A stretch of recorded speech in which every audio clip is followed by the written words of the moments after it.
In 12 months' time, these books are going to self-destruct.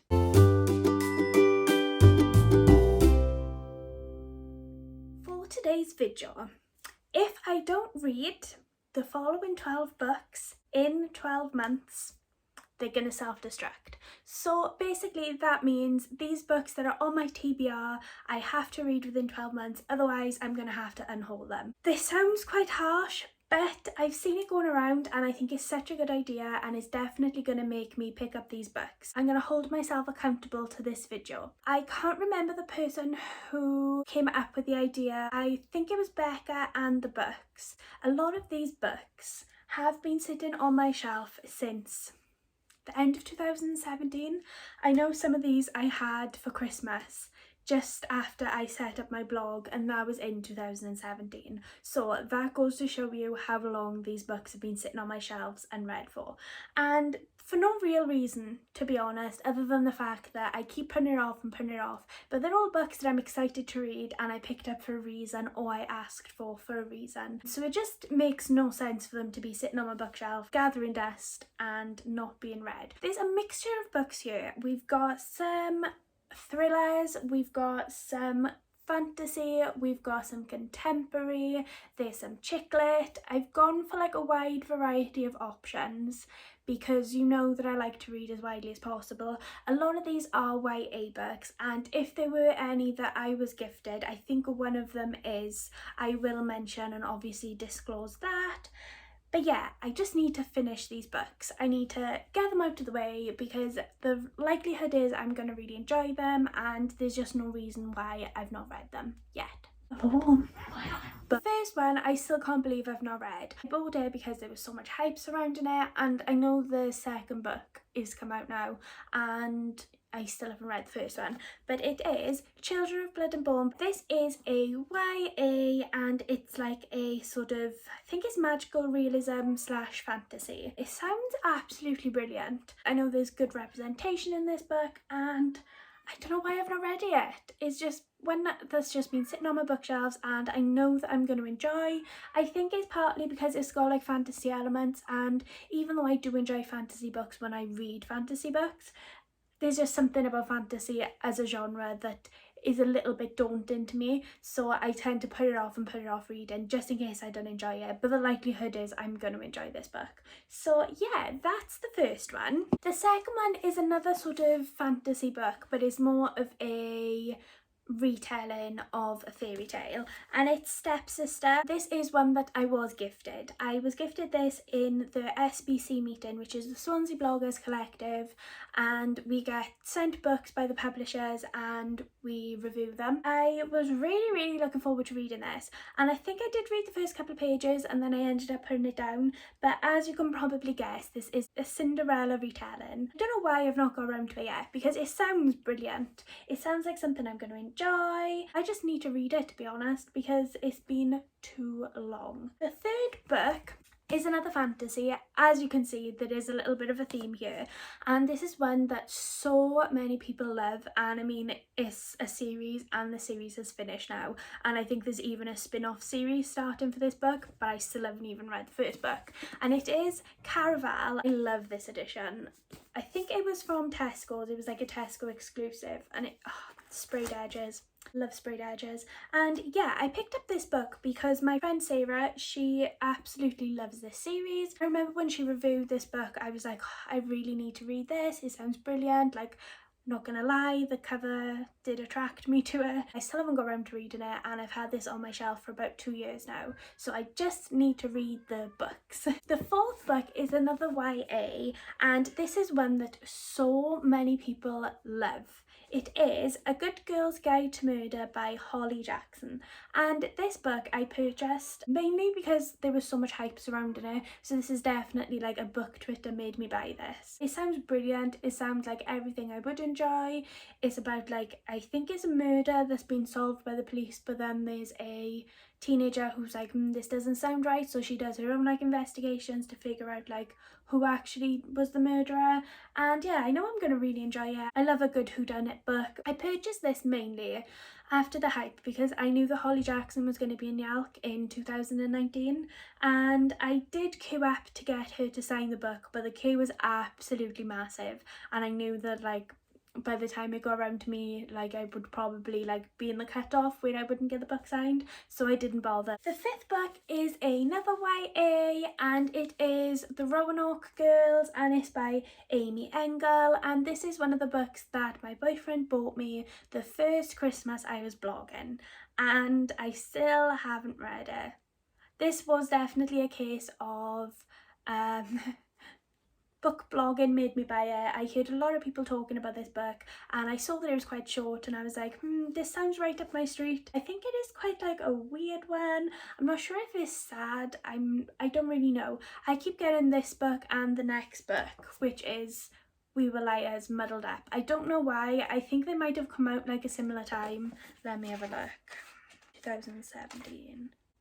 I'm lying, this one came out in 2013, this one came out in 2017, but for some reason, like in my head, these books are like the same, even though they're probably completely different. For some reason, I'm just not reaching out for it. Like, it's one, you know, when it's one of those books you know you're going to enjoy it, but you need like a little bit of a nudge to read it. So I think filming this video and having to unhaul this in 12 months time is definitely going to make me read it. So as you've already seen, the sixth book is We Were Liars, and it's by E. Lockhart, and I've never read anything by E. Lockhart before. I've got an Arc of Genuine Fraud on my Kindle from ages ago, but I still haven't got round to reading that, which is really bad, I know. This is one that I did try to read a little while back, and for some reason I just wasn't feeling it at the time. I wasn't really sure about like the writing style, but I want to give it another go. Is quite a short book, so I feel like I can get through it quite quickly. I think this is the one that's quite sad at the end. A lot of people love this book, and the majority of people I know have read this book, so I feel like I need to join the masses. I bought this one in 2017, and I think it came out like a couple of years before, and it is Red Queen, and this is by Victoria Aveyard. I think I'm pronouncing that right. I know a lot of people like the first book, but I think as the series gets on, it's not so good.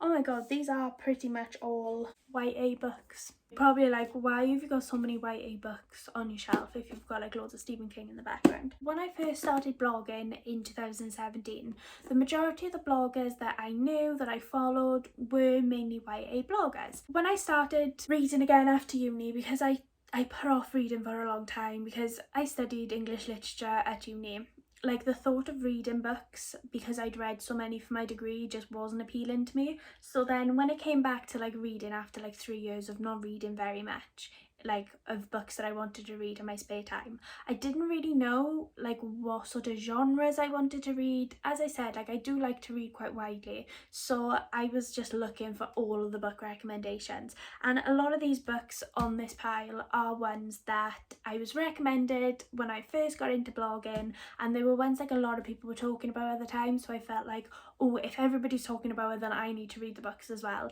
You know when you get stuck on like the hype and the bandwagon. And like, that's not to say that these books are going to be not enjoyable and that I'm not going to enjoy them, because the likelihood is I probably am. The next one is a semi-definitive list of worst nightmares. This one is signed.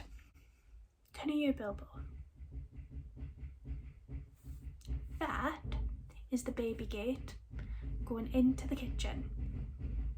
It's nearly coming up to 8 o'clock, and just before 8 o'clock, because they get fed at 8, he decides to kick off. My friend kindly gifted me this book because I had a arc of this from NetGalley where you can request like digital arcs, advanced copies of books, but for some reason like the file wasn't downloading properly, so I just sort of put it down as like not able to access. But when she said that she had an extra copy, she was like, well, you may as well have my copy, but still sitting on my shelf. This isn't like super high up on my list of like priorities to read, but it does sound interesting, and it's been sitting on my shelf for so long, I either need to read it or I need to unhaul it. So that's the next book in the list. And then the next one is another one that I received in 2017 for Christmas, and it's Turtles All the Way Down by John Green, and I'm pretty sure this book goes into OCD. I heard really good things about this book when it first released, and it's just one I've not really got around to reaching for. I think, to be honest, I haven't reached for it yet because I know typically with John Green books, they can be quite upsetting. So I think I've been actively avoiding this because I don't want to read a book when I know the ending is going to be upsetting. That's not to say that it's going to be. I've not seen any spoilers to say that it is upsetting. This is just me assuming and being like, oh, I don't know.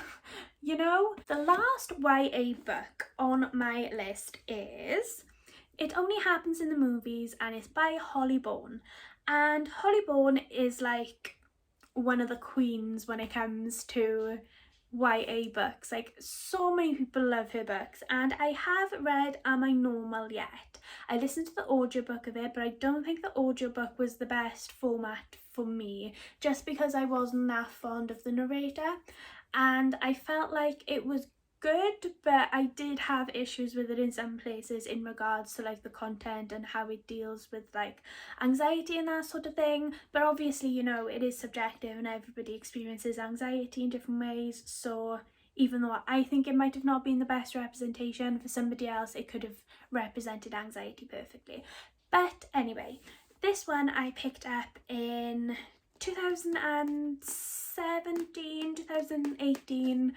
I remember I picked it up in a Asda that was next door to the place where I was carrying out work experience. I did like an internship with a publishing house. Every time I look at this book it reminds me of that, but I still haven't read it, and it sounds really interesting, to be honest. I think partly the reason why I haven't read this is because I was put off because I wasn't as fond of the first Holly Bourne book that I read, but that doesn't mean that I'm not going to enjoy this book.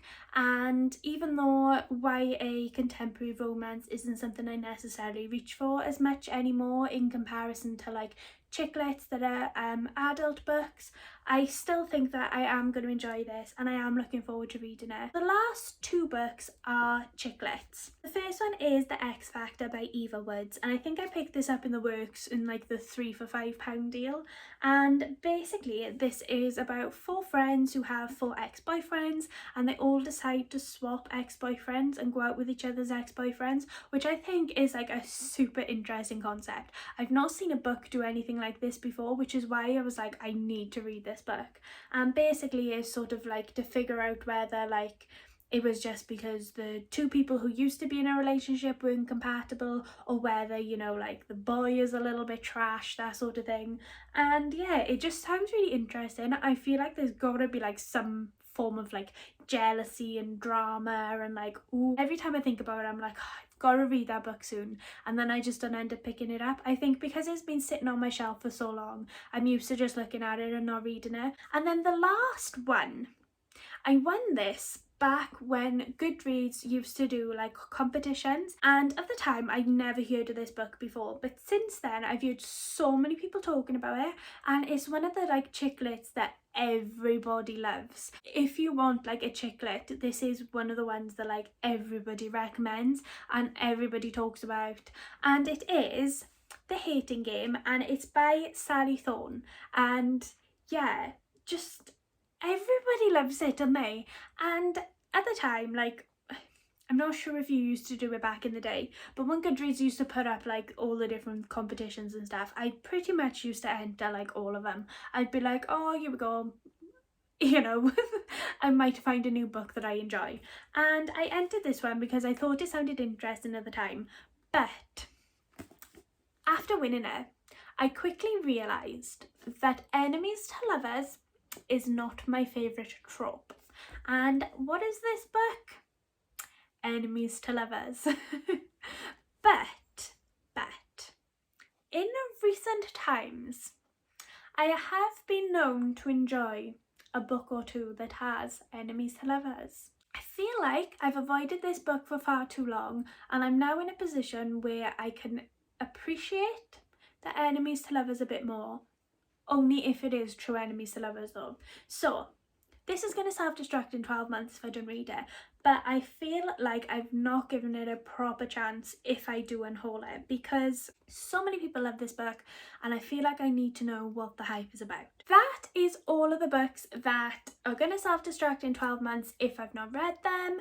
Let me know in the comments if you've read any of these. I know some of these are super popular books, so I feel like the majority of people have probably read at least like 2 or 3 of these. So if you have, please let me know your thoughts on them. Do you think like I will enjoy them? Do you think, oh my god, what are you doing? You can never possibly get rid of these books, you have to read them? Or are you more on the side of, they were a bit crap anyway, just get rid of them, save yourself the reading slump that could happen if you carry on reading these books, or, you know, even if you think they're not even worth picking up. I'll do an update in a year from now and I'll tell you which ones I did read and which ones I did choose to unhaul. It's going to be interesting to see if I do stick to this. I feel like now that I've put this out into the world, like I've got to hold myself accountable to that, and I have to read these books or give them a good try. If you did enjoy this video, please give it a thumbs up and feel free to subscribe as well. I know there's a notification bell if you want to know when I upload videos. And yeah, thank you very much for watching and I will see you in another video soon. Bye!